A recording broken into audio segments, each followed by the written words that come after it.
not about some childish dream. I gave up on those a long time ago.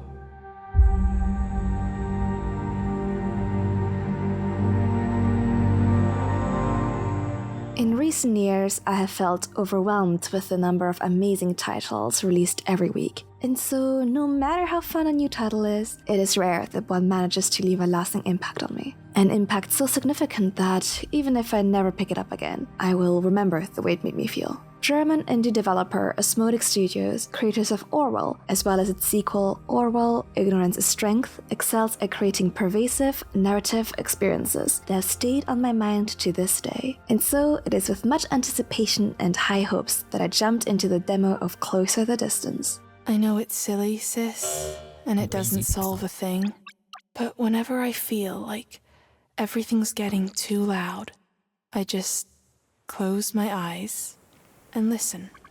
Closer the Distance is a slice-of-life simulator game in which you manage the lives of citizens of a very small, isolated village named Passerby. The opening scene does not pull any punches. Within 10 minutes of having the demo open, I was feeling emotional and knew that sooner rather than later, I would be reduced to tears. Our focus is on Connie, nicknamed Loom, a young woman waiting for her sister Angie to return for dinner. Her family is getting increasingly impatient when 2 police officers show up at their door. Angie has gotten into a tragic accident and passed away.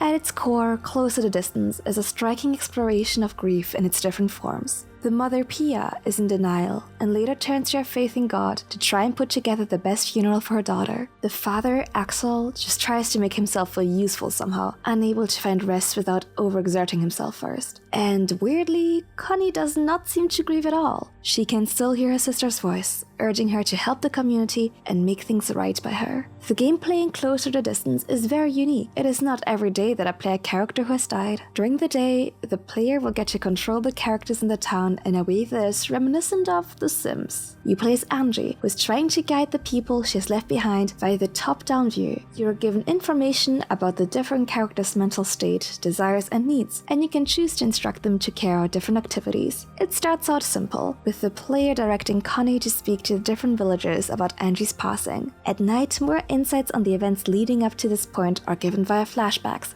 accompanied by Angie's narration. The further into the demo you get, the more characters you get to control, and time and energy become precious resources. For a game with such a slow pace, it can quickly become overwhelming. There's just so much to do before the funeral and not enough time. And at the same time, tasks easily take up most of an in-game day, and yet time moves slowly, and you're left wondering, isn't there something else I should be doing?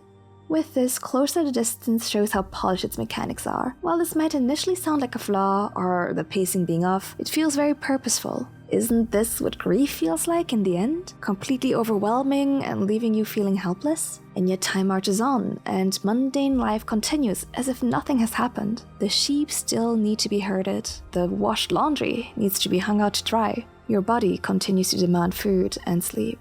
Closer the Distance is an exercise in empathy. The small cast of characters is really fleshed out and portrays a diverse group of people grasping with their own struggles. Loss, trauma, a desire to leave the village and go out to the city, illness. Everyone in Passerby has something they're trying to get away from. This is reflected in the mechanics. While there are several stats such as hunger and sleep that all characters have in common, each of them have individual stats that fit their personality. Connie requires a certain amount of isolation to be happy, while the active Galia has a health stat that needs to be raised via exercise. While no player will relate to every single character, the interface does a great job at giving insights on why they say the things they do, behave a certain way, and how they're feeling at specific points in time. And so, with time, I was able to empathize with all of them, even if I disagreed with their actions. The ability to jump between characters helps explore their daily lives and their relationships, and the game will automatically pause when important scenes are about to play out, letting the player jump to the relevant character as not to miss it. Closer the Distance will not be a good fit for anyone looking for a high-octane gaming experience or a skill-based challenge. However, it is a touching and emotional exploration of what happens in a small village after tragedy strikes, presented via unique and polished gameplay. The full release is scheduled for 2024, and I can't wait to play the full story as soon as it's available. Thank you for watching. This would not be possible without our Patreon subscribers. Noisy Pixel is run by a group of gamers, providing independent gaming coverage through news, reviews, previews, and more. Please check out our Patreon to help support our continued growth, and make sure to subscribe so you don't miss out on any future content.